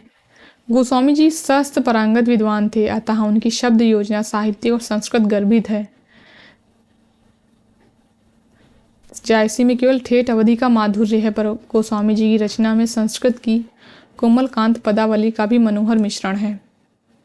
यानी जायसी जी ने जो पद्मावत की रचना की है उसमें केवल ठेठ अवधि का माधुर्य है, लेकिन गोस्वामी जी ने संस्कृत गर्भित अवधि है उनकी, गोस्वामी जी की। नीचे दी हुई कुछ चौपाइयों में दोनों भाषा का भेद स्पष्ट देखा जा सकता है। यहाँ पर जायसी की पद्मावत के कुछ पंक्तियाँ दी हुई हैं। जब हुत कहिगा पंखी संदेशी, सुनयु की आवा है परदेसी, तब हुत तुम्हें बिन रहे न जीव, चातक भयो कहत पीऊ पीऊ। तो यहाँ पर ये पंक्तियाँ पद्मावत की हैं और इम्पॉर्टेंट हैं। फिर नीचे ये रामचरितमानस की पंक्तियाँ दी हुई हैं। अमीय मुरिमय चूरन चारू, सुमन सकल भवरुज परिवारू। ये इम्पॉर्टेंट है। फिर सारांश यह है कि हिंदी काव्य की सब प्रकार की रचना शैली के ऊपर गोस्वामी जी ने अपना ऊंचा आसन प्रतिष्ठित किया है। यह उच्चता और किसी को प्राप्त नहीं है। अब हम गोस्वामी जी के वर्णित विषय के विस्तार का विचार करेंगे। यह विचार करेंगे कि मानव जीवन की कितनी अधिक दशाओं का सन्निवेश उनकी कविता के भीतर है। इस संबंध में हम यह पहले ही कह देना चाहते हैं कि अपने दृष्टि विस्तार के कारण ही तुलसीदास जी उत्तरी भारत की समग्र जनता के हृदय मंदिर में पूर्ण प्रतिष्ठा के साथ विराज रहे हैं। यहाँ से ये पंक्तियाँ इंपॉर्टेंट हैं। विराज रहे हैं भारतीय जनता के प्रतिनिधि कवि, यदि किसी को कह सकते हैं तो इन्हीं महानुभाव को। तो ये पंक्तियाँ यहाँ तक इम्पॉर्टेंट हैं। और कवि जीवन का कोई पक्ष लेकर चले हैं, कवि जीवन का कोई एक पक्ष लेकर चले हैं। जैसे वीर काल के कवि को उत्साह, भक्ति काल के दूसरे कवि प्रेम और ज्ञान को, यानी वीर काल के कवि उत्साह को लेकर चले हैं, भक्ति काल के दूसरे कवि जो है वो प्रेम और ज्ञान को, अलंकार काल के कवि दाम्पत्य या प्रणय श्रृंगार को, यानी यहाँ पर अलंकार रीति काल को कहा गया है। पर इनकी वाणी की पहुंच मनुष्य के सारे भावों और व्यवहारों तक है। एक ओर तो वह व्यक्तिगत साधना के मार्ग में विरागपूर्ण शुद्ध भगवत भक्ति का उपदेश करते हैं, दूसरी ओर लोक पक्ष में आकर पारिवारिक और सामाजिक कर्तव्य को सौंदर्य दिखाकर मुग्ध करती है। व्यक्तिगत साधना के साथ साथ लोक धर्म की अत्यंत उज्जवल छटा उसमें वर्तमान है। फिर आगे है, पहले कहा जा चुका है कि निर्गुण धारा के संतों की वाणी में किस प्रकार लोक धर्म की अवहेलना छिपी हुई है। सगुण धारा की भारतीय पद्धति के भक्तों में कबीर, दादू आदि लोक धर्म विरोधी स्वरूप को यदि किसी ने पहचाना है तो गोस्वामी जी ने। ये इम्पोर्टेंट पंक्तियां हैं। उन्होंने देखा कि उनके वचनों से जनता की चित्तवृत्ति में ऐसे घोर विकार की आशंका है जिससे समाज विशृंखल हो जाएगा, उसकी मर्यादा नष्ट हो जाएगी। यानी निर्गुण धारा की जो कवि थे उन्होंने लोक धर्म की अवहेलना की थी, इसका उन्होंने भान हो गया था तुलसीदास जी को। यहाँ पर उन्हीं के बारे में बताया जा रहा है। जिस समाज से ज्ञान संपन्न शास्त्रज्ञ विद्वान अन्याय अत्याचार के दमन से तत्पर वीरों, पारिवारिक कर्तव्यों का पालन करने वाले उच्चाशय व्यक्तियों, पतिपरायण सतियों, पितृभक्ति के कारण प्रजा का तुरंत पालन करने वाले शासकों आदि के प्रति श्रद्धा कर रहे हैं, इसी दशा को लक्ष्य करके उन्होंने इस प्रकार के वचन कहे हैं कि श्रुति सम्मत हरि भक्त पंथ संयुत विरति विवेक, नहीं परिहरि के विमोह बस कल्पहि पंथ अनेक। और ये पंक्तियाँ भी इंपॉर्टेंट है। साखी सबदि दोहरा कही कहानी उपखान, भगत निरूपहि भगत कही कली निदहि वेद पुराण। फिर आगे शुक्ल जी कहते हैं कि इसी प्रकार योग मार्ग से भक्ति मार्ग का पार्थक्य गोस्वामी जी ने बहुत स्पष्ट शब्दों में बताया है। योग मार्ग ईश्वर को अंतस्थ मानकर अनेक प्रकार की अंतस्थ साधनाओं में प्रवृत्त करता है। सगुण भक्ति मार्गी ईश्वर के भीतर और बाहर सर्वत्र मानकर उनकी कथा का दर्शन खुले हुए व्यक्त जगत के बीच करता है। वह मनुष्य के क्षुद्र घट के भीतर ही नहीं मानता। इसी से गोस्वामी जी कहते हैं कि अंतरी जामयु ते बड़ बाहिर जामी, राम जो नाम लिए ते पैज परे प्रहलादों को प्रगटे प्रभु पाहन तेना हिये ते। तो यहाँ पर ये पंक्तियाँ जो हैं इम्पॉर्टेंट है। घट के भीतर कहने से गुहा या रहस्य की धारणा फैलती है जो भक्ति के सीधे स्वाभाविक मार्ग में बाधा डालती है। घट के भीतर साक्षात्कार करने की बात कहने वाले प्राय अपने को गुण रहस्यदर्शी प्रकट करने की सीधी सादी बात को भी रूपक बांधकर और टेढ़ी पहेली बनाकर कहा करते हैं। पर इस प्रकार के दुराव छिपाव की प्रवृत्ति गोस्वामी जी की भक्ति का विरोधी मानती है। सरलता या सीधेपन को ही वे भक्ति का नित्य लक्षण कहते हैं। मन की सरलता, वचन की सरलता और कर्म की सरलता, तीनों को, ये पंक्तियाँ यहाँ पर इम्पोर्टेंट है। सरलता और सीधेपन को वे भक्ति का नित्य लक्षण मानते हैं। मन की सरलता है जिसमें वचन की सरलता और कर्म की सरलता। फिर ये जो पंक्तियाँ दी हैं ये इम्पोर्टेंट है। सूधे मन सूधे वचन, सूधी सब करतूती, तुलसी सूधी सकल विधि, रघुबर प्रेम प्रसूति। ये पंक्तियाँ इंपॉर्टेंट हैं। ये वे भक्ति मार्ग को ऐसा नहीं मानते कि जिसे लखे कोई बिरले, वे उसे ऐसा सीधा साधा स्वाभाविक मार्ग बताते हैं जो सबके सामने दिखाई पड़ता है वह संसार में सबके लिए ऐसा ही सुलभ है जैसे अन्न और जल। यानी कि वो सामान भक्ति मार्ग को एक सामान्य सा बताते हैं। निगम आगम साहब सुगम राम सचीली चाह अम्बु असन अवलोक ये सुलभ सबही जगमा। जैसे अन्न और जल सब जगह सुलभ है वैसे ही भक्ति आप हर जगह कर सकते हैं, ऐसा गोस्वामी जी का मानना है। अभिप्राय यह है कि जिस हृदय से भक्ति की जाती है वह सबके पास है। यहाँ पर ये पंक्तियाँ इंपॉर्टेंट है। वह सबके पास है। हृदय की जिस पद्धति से भक्ति की जाती है वह भी वही है जिससे माता पिता की भक्ति, पुत्र कलत्र का प्रेम किया जाता है। तो ये पंक्तियाँ इसमें इंपॉर्टेंट है। इसी से गोस्वामी जी कहते हैं कि यही जग मह जहें लगी यह तन की प्रीति प्रतीति सगाई सो सब प्रभु तुलसीदास प्रभु ही सो होहूँ सिमट इक ठाई। फिर नाथपंथी रमते जोगियों के प्रभाव से जनता अंधी भीड़ बनी हुई तरह तरह की करामातों को साधुता का चिन्ह मानने लगी थी और ईश्वरोन्मुख साधना को कुछ बिरले रहस्यदर्शी लोगों का ही काम समझने लगी थी। जो हृदय सबके पास होता है। तो यहाँ से ये पंक्ति इंपॉर्टेंट है। जो हृदय सबके पास होता है वही अपनी स्वाभाविक वृत्तियों द्वारा भगवान की ओर लगाया जा सकता है। इस प्रकार इस बात पर पर्दा सा डाल दिया गया था। इससे हृदय रहते भी भक्ति का सच्चा स्वाभाविक मार्ग लोग नहीं देख पाते थे। यह पहले कहा जा चुका है, यानी आदिकाल में हम लोग ये सब पहले देख चुके हैं कि नाथ पंथ का हठयोग मार्ग हृदय पक्ष शून्य था। ये हम लोग आदिकाल में देख चुके हैं कि नाथ पंथ का जो हठयोग मार्ग था वो हृदय पक्ष शून्य था, यानी उसमें हृदय पक्ष का अभाव था। रागात्मिक वृत्ति की सच्ची भावना दब गई थी, उठने ही ना पाती थी। लोग इसी दशा को लक्ष्य करके गोस्वामी जी को कहना पड़ा था कि गोरख जगायो जोग भगति भगायो लोग। ये पंक्ति बहुत इंपॉर्टेंट है और पेपर में कई बार आ चुकी है। गोस्वामी जी की भक्ति पद्धति की सबसे बड़ी विशेषता है उनकी सर्वांग पूर्णता।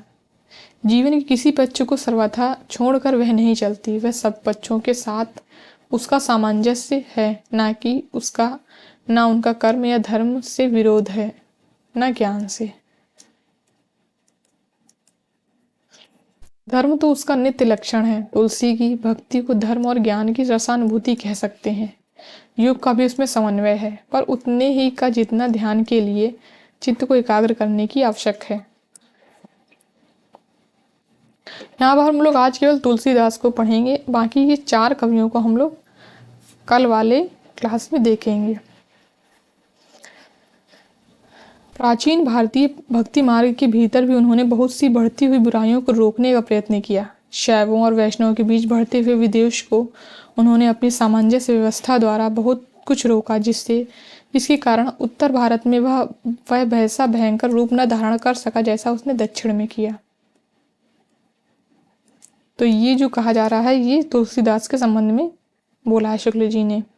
यहीं तक नहीं, जिस प्रकार उन्होंने लोक धर्म और भक्ति साधना को कैसे सम्मिलित करके दिखाया, उसी प्रकार कर्म, ज्ञान और उपासना के बीच भी सामंजस्य उपस्थित किया।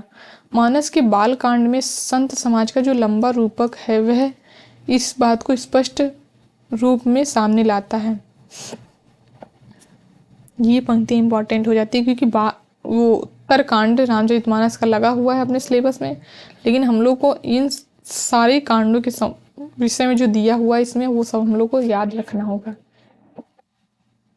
संत समाज का जो रूपक है वह इस बात को स्पष्ट रूप में सामने लाता है। भक्ति की चरम पदवी पर पहुंचकर भी लोक पक्ष उन्होंने नहीं छोड़ा। लोक संग्रह का भाव उनकी भक्ति का एक अंग था। कृष्णोपासक भक्तों में इस अंग की कमी थी। उनके बीच उपास्य और उपासक के संबंध को गुण व्यंजना हुई। दूसरे प्रकार के लोक व्यापक नाना संबंधों की कल्याणकारी प्रतिष्ठा नहीं हुई। यही कारण है कि इनकी भक्ति रस भरी वाणी जैसी मंगल कारणी मानी गई वैसी और किसी की नहीं। आज राजा से रंग तक के घर में गोस्वामी जी का रामचरितमानस विराज रहा है और प्रत्येक प्रसंग पर उनकी चौपाइयाँ कही जाती हैं। यहाँ पर हम लोग रामचरितमानस के 7 कांडों को देख लेते हैं। 7 कांड हैं इसमें। ये कांड इस प्रकार हैं कि बाल अयोध्या,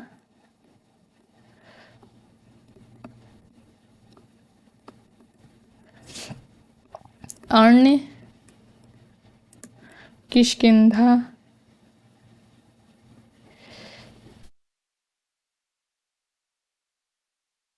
किष्किंधा, सुंदर, सुंदर कांड यहाँ पर आएगा,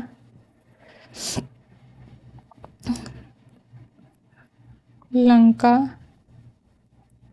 और फिर उत्तर में है।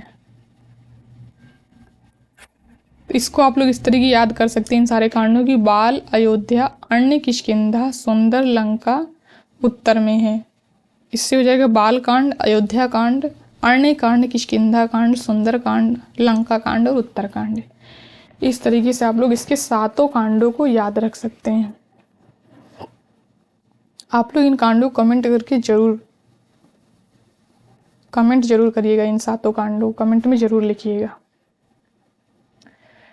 फिर आगे है, मैं नाम और रूप दोनों को ईश्वर की उपाधि उन्होंने यह कहकर, यहाँ पर अपनी सगुणोपासना का निरूपण गोस्वामी जी ने कई ढंग से किया है। रामचरितमानस में नाम और रूप दोनों को ईश्वर की उपाधि कहकर वे उन्हें इसकी अभिव्यक्ति मानते हैं। नाम रूप दुई ईस उपाधि अकत अनादि सुसमझी साधी। दोहावली में भक्ति की सुगमता बड़े मार्मिक ढंग से गोस्वामी जी ने इस दोहे में सूचित की है कि तो ही लागई राम प्रिय कि तुम राम प्रिय हो ही, दुई मह रुचे जो सुगम होई कीबे तुलसी तो ही। तो ये पंक्ति इंपॉर्टेंट है। फिर यहाँ पर ये पंक्ति जो है ये कई बार पेपर में आ चुकी है कि रामचरितमानस के उत्तरकांड में उन्होंने ज्ञान की अपेक्षा भक्ति को कहीं अधिक सुसाध्य और आशु फलदायिनी कहा है। ये पंक्ति कई बार आ चुकी है शुक्ल जी की। रचना कौशल, प्रबंध पटुता, सहृदयता इत्यादि सब गुणों का समाहार हमें रामचरितमानस में मिलता है। शुक्ल जी ने जो रामचरितमानस में जितने भी कथन कहे हैं रामचरितमानस के बारे में, उन सारे ही कथन को आप लोग नोट कर लेंगे क्योंकि ये इंपॉर्टेंट कथन है और पेपर में पूछे जा सकते हैं। पहली बात जिस पर ध्यान जाता है वह है कथा काव्य के सब अवयवों का उचित समीकरण। कथा काव्य या प्रबंध काव्य के भीतर इतिवृत्त, वस्तु व्यापार, भाव व्यंजना और संवाद ये अवयव होते हैं। ना तो अयोध्यापुरी की शोभा, बाल लीला, नक्श, जनक की वाटिका, अभिषेकोत्सव इत्यादि के वर्णन बहुत लंबे होने पाए हैं, न पात्रों के संवाद, न प्रेम, शोक आदि भावों की व्यंजना, इतिवृत्त की श्रृंखला भी कहीं नहीं टूटती है। यानी कथा काव्य के सभी अवयवों का बहुत ही उचित सम्मिश्रण किया है तुलसीदास जी ने। यहाँ पर शुक्ल जी यही बता रहे हैं कि न तो संवाद लंबे हो पाए हैं, न शोक और प्रेम की अभिव्यंजना लंबी हो पाई है। दूसरी बात है कथा के मार्मिक स्थलों की पहचान। अधिक विस्तार हमें ऐसे ही प्रसंगों का मिलता है जो मनुष्य मात्र के हृदय को स्पर्श करने वाला है, जैसे जनक की वाटिका में राम सीता का परस्पर दर्शन, राम वन गमन, दशरथ मरण, भारत की आत्मग्लानि, वन के मार्ग में स्त्री पुरुषों की सहानुभूति, युद्ध में राम लक्ष्मण को शक्ति लगना इत्यादि। तीसरी बात है प्रसंगानुकूल इसकी भाषा। रसों के अनुकूल कोमल कठोर पदों की योजना तो निर्दिष्ट रूढ़ी है। उसके अतिरिक्त गोस्वामी जी ने इस बात का भी ध्यान रखा है कि किस स्थलों पर विद्वानों या शिक्षितों की संस्कृत मिश्रित भाषा रखनी चाहिए और किस स्थल पर ठेठ बोली। घरेलू प्रसंग समझकर केकई और मंथरा के संवाद में उन्होंने ठेठ बोली और स्त्रियों में विशेष चलते प्रयोग का व्यवहार किया है, यानी उन्होंने प्रसंगानुकूल भाषा रखी है। हर जगह संस्कृत मिश्रित अवधि को नहीं रखा है। अनुप्रास की ओर तो प्रवृत्ति सब रचनाओं में स्पष्ट लक्षित होती है। चौथी बात है श्रृंगार की शिष्ट मर्यादा के भीतर बहुत सी व्यंजक वर्णन, यानी श्रृंगार की शिष्ट मर्यादा के भीतर बहुत ही व्यंजक वर्णन। जिस धूमधाम से मानस की प्रस्तावना चली है उसे देखते ही ग्रंथ के महत्व का आवास मिल जाता है। उसे साफ झलकता है कि तुलसीदास जी अपने ही तक दृष्टि रखने वाले भक्त ना थे, संसार को भी दृष्टि फैलाकर देखने वाले भक्त थे। जिस भक्त जगत के बीच उन्हें भगवान के राम रूप की कला का दर्शन कराना था, पहले चारों ओर दृष्टि दौड़ाकर उसके अनेक रूपात्मक स्वरूप को उन्होंने सामने रखा है। फिर उसके भले बुरे पक्षों की विषमता दिखाकर अपने मन का यह कहकर समाधान किया है कि सुधा सुरासम साधु असाधु जनक एक जग जलद अगाधु। इसी प्रस्तावना के भीतर तुलसीदास ने अपनी उपासना के अनुकूल विशिष्ट द्वैत सिद्धांत का आभास भी यह कहकर दिया है कि सिया राम में सब जग जानी, करो प्रणाम जोरी जुग पानी। तो यहाँ पर ये आप लोग याद रखें कि उन्होंने विशिष्ट द्वैत सिद्धांत का भी आभास दिया है तुलसीदास जी ने। और ये किसका सिद्धांत था? ये रामानुजाचार्य का सिद्धांत था। जगत को केवल राम में न कहकर उन्होंने सिया राम में कहा है। सीता प्रकृति स्वरूपा हैं और राम ब्रह्मा प्रकृति पक्ष हैं और ब्रह्मा चित्त पक्ष है। अतः परमार्थिक सत्ता चिद विशिष्ट है। यह स्पष्ट झलकता है कि चित्त और अचित्त वस्तुतः एक ही है। इसका निर्देश भी उन्होंने किया है कि गिरा अर्थ जल बीज सम कहियत भिन्न न भिन्न, बंदो सीता राम पद जिन्हीं परम प्रिय खिन्न, कहकर किया है उन्होंने। रामचरितमानस के भीतर कहीं कहीं घटनाओं के थोड़े ही हेर फेर तथा स्वकलित संवादों के समावेश के अतिरिक्त अपनी ओर से छोटी मोटी घटनाओं या प्रसंगों की नई कल्पना तुलसीदास जी ने नहीं की है। यानी उन्होंने घटनाओं का हेर फेर तथा स्वकल्पित संवादों का समावेश उन्होंने नहीं किया है। मानस में उनका ऐसा न करना उनके उद्देश्य के अनुसार बहुत ठीक है। राम के प्रामाणिक चरित्र द्वारा वे जीवन भर बना रहने वाला प्रभाव उत्पन्न करना चाहते थे और काव्यों के समान केवल अल्पस्थायी रसानुभूति मात्र नहीं। तो ये पंक्तियां देखिए, आपसे पूछा जा सकता है कि किसके संबंध में कही है शुक्ल जी ने? तो ये तुलसीदास के संबंध में कही हैं और उनके ग्रंथ रामचरितमानस के संबंध में। ये प्रसंग तो केवल तुलसी द्वारा कल्पित है। यह धारणा उन प्रसंगों का कोई स्थायी प्रभाव श्रोताओं पर या पाठकों पर ना जमने देती। पर गीतावली तो प्रबंध काव्य ना थी। उसमें तो सूर्य के अनुकरण पर वस्तु व्यापार वर्णन का बहुत विस्तार है। उसके भीतर छोटे छोटे नूतन प्रसंगों की उद्भावना का पूरा अवकाश था। फिर भी कल्पित घटनात्मक प्रसंग नहीं जाते। इससे यही प्रतीत होता है कि उनकी प्रतिभा अधिकतर उपलब्ध प्रसंगों को लेकर चलने वाली थी, नए नए प्रसंगों की उद्भावना करने वाली नहीं। उनकी कल्पना वस्तु स्थिति को ज्यों की त्यों लेकर उसके मार्मिक स्वरूपों की उद्घाटन में प्रवृत्त होती थी। गोपिकाओं को छकाने वाली कृष्ण लीला के अंतर्गत छोटी मोटी कथा के रूपों में कुछ दूर तक मनोरंजन और कौतूहलप्रद ढंग से चलने वाली नाना प्रसंगों की जो नवीन उद्भावना सूर साकर में पाई जाती है, वह तुलसी के किसी ग्रंथ में नहीं मिलती। फिर यहाँ से ये पंक्तियाँ इंपॉर्टेंट है। रामचरितमानस में तुलसी केवल कवि रूप में नहीं है, उपदेशक के रूप में भी सामने आते हैं। उपदेश उन्होंने किसी पात्र के मुख से कराए हैं। इससे काव्य दृष्टि से यह कहा जा सकता है कि उपदेश पात्र के स्वभाव चित्रण के साधन रूप हैं, पर यह बात नहीं है। वे उपदेश के लिए ही हैं। तो ये इम्पॉर्टेंट है पंक्तियाँ। फिर यहाँ पर शुक्ल जी बताते हैं कि गोस्वामी जी के रचे 12 ग्रंथ प्रसिद्ध हैं, जिनमें 5 बड़े हैं और 7 छोटे हैं। तो 12 प्रमाणिक ग्रंथ माने देखिए शुक्ल जी ने भी, जिसमें 5 बड़े हैं और 7 छोटे हैं। दोहावली, कवित्त रामायण, गीतावली, रामचरितमानस, विनय पत्रिका बड़े ग्रंथ हैं। यानी ये जो 5 ग्रंथ हैं ये बड़े ग्रंथ हैं। दोहावली, कवित्त रामायण, गीतावली, रामचरितमानस और विनय पत्रिका। फिर ये सारे छोटे ग्रंथ हैं। रामलला, नाहछु, पार्वती मंगल, जानकी मंगल, 12वें रामायण, वैराग्य संदीपनी, कृष्ण गीतावली और रामाज्ञा प्रश्नावली। ये 7 ग्रंथ जो हैं ये छोटे ग्रंथ हैं। फिर पंडित राम गुलाम द्विवेदी ने, जो एक प्रसिद्ध भक्त और रामायणी हो गए हैं, इन्हीं 12 ग्रंथों को गोस्वामी जी कृत माना है।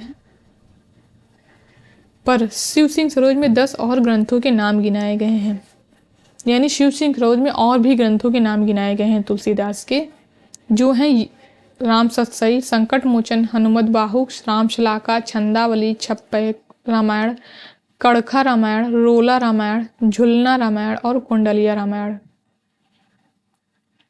तो इससे पेपर में प्रश्न पूछा गया था कि शिवसिंह सरोज ने उसके तुलसीदास जी के किन किन ग्रंथों का उल्लेख किया है। शिवसिंह सेंगर ने शिवसिंह सरोज में तुलसीदास के किन किन ग्रंथों का उल्लेख किया है, तो इससे प्रश्न पेपर में पूछा गया था। तो इनको भी आप लोग इस ग्रंथों को भी याद रखेंगे। इनमें से कई एक तो मिलते नहीं। हनुमत बाहु को पंडित राम गुलाम जी ने कवितावली के ही अंतर्गत लिया है। राम सतसई में 700 कुछ अधिक दोहे हैं, जिनमें से 150 के लगभग दोहावली के ही हैं। अधिकांश दोहे उसमें कौतूहल वर्धक चातुर्य के लिए और चातुर्य लिए हुए हैं और क्लिष्ट हैं। यद्यपि दोहावली में भी कुछ दोहे इसी ढंग के हैं, पर गोस्वामी जी ऐसे गंभीर सहृदय कला मर्मा के महापुरुष के पद्यों का इतना बड़ा ढेर लगाना समझ में नहीं आता। ये शुक्ल जी का कथन है। जो हो बाबा मेघनी माधव दास के नाम पर प्रणीत चरित्र में भी राम सतसई का उल्लेख हुआ है। तो राम सतसई का उल्लेख और कहाँ हुआ है? बाबा बेनी माधव दास में भी। बाबा बेनी माधव दास का जो ग्रंथ है गोसाई चरित्र, उसमें भी राम सतसई का उल्लेख हुआ है। कुछ ग्रंथों के निर्माण के संबंध में जो जनश्रुति प्रसिद्ध है, उनका उल्लेख भी यहाँ आवश्यक है। कहते हैं अब यहाँ पर तुलसीदास जी की जो रचनाएं हैं, ग्रंथ हैं, उन्होंने किस प्रभाव से किए उसके बारे में यहाँ पर शुक्ल जी बता रहे हैं कि कहते हैं कि बरवा रामायण यानी बरवे रामायण जो है वो गोस्वामी जी ने अपने स्नेही मित्र अब्दुल रहीम खान खाना के कहने पर उनके बरवा यानी बरवे नायिका भेद, ये अब्दुल रहीम खान खाना का है ना ग्रंथ, तो इनके देख कर किए थे। इसी के आधार पर उन्होंने बरवे रामायण का रचा था, को देखकर बनाया था। कृष्ण गीतावली वृंदावन की यात्रा के अवसर पर बनी कही जाती है। यानी जब उन्होंने वृंदावन की यात्रा की थी तब उन्होंने कृष्ण गीतावली की रचना की थी। पर बाबा बेनी माधव दास के गोसाई चरित्र के अनुसार राम गीतावली और कृष्ण गीतावली दोनों ग्रंथ चित्रकूट में उस समय के कुछ पीछे लिखे गए हैं, जब सूरदास जी उनसे मिलने वहाँ गए थे। तो ऐसा दिया हुआ गोसाई चरित्र में। गोस्वामी जी की मित्र पंडित गंगाराम जी ज्योतिषी घाट में प्रहलाद घाट पर, ज्योतिषी जो थे वो काशी में प्रहलाद घाट पर रहते थे। रामाज्ञ प्रश्न उन्हीं के अनुरोध से बना माना जाता है। हनुमान बाहुक से तो प्रत्यक्ष है कि वह बाहुओं में असह्य पीड़ा उठने के समय रचा गया था। विनय पत्रिका में बनने का कारण यह है कि जब गोस्वामी जी ने काशी में राम भक्ति की गहरी धूम मचाई, तब एक दिन कलिकाल तुलसीदास जी को प्रत्यक्ष आकर धमकाने लगा और उन्होंने राम के दरबार में लिखने के लिए वह अर्जी लिखी थी, यानी विनय पत्रिका। विनय पत्रिका के संबंध में ये कारण बताया है। तो इन सारे ग्रंथों के विषय में जो जो दिया है इनको आप लोग याद रखेंगे, ये पेपर में पूछा जा सकता है। विनय पत्रिका को तो पेपर में पूछा भी गया है। गोस्वामी जी की सर्वांगपूर्ण काव्य कुशलता का परिचय आरंभ में दिया जा चुका है। उनकी साहित्य मर्मज्ञता, भावुकता और गंभीरता के संबंध में इतना और जान लेना आवश्यक है कि उन्होंने रचना नैपुण्य का भद्दा प्रदर्शन नहीं किया है और न शब्द चमत्कार आदि के खिलवाड़ों में फंसे हैं। अलंकारों की योजना उन्होंने ऐसे मार्मिक ढंग से की है कि सर्वत्र भावों या तथ्यों की व्यंजना को स्फुटित करते हुए पाए जाते हैं, अपनी अलग चमक दमक दिखाते हुए नहीं। तो ये पूछा जा सकता है ये किसके कवि के संबंध में कहा है शुक्ल जी ने? तो ये तुलसीदास के संबंध में कहा है। कहीं कहीं लंबे लंबे सांग रूपक बांधने में अवश्य उन्होंने एक भद्दी परंपरा का अनुसरण किया है। दोहावली के कुछ दोहों के अतिरिक्त सर्वत्र भाषा का प्रयोग उन्होंने भावों और विचारों को स्पष्ट रूप में रखने के लिए किया है, कारीगरी दिखाने के लिए नहीं।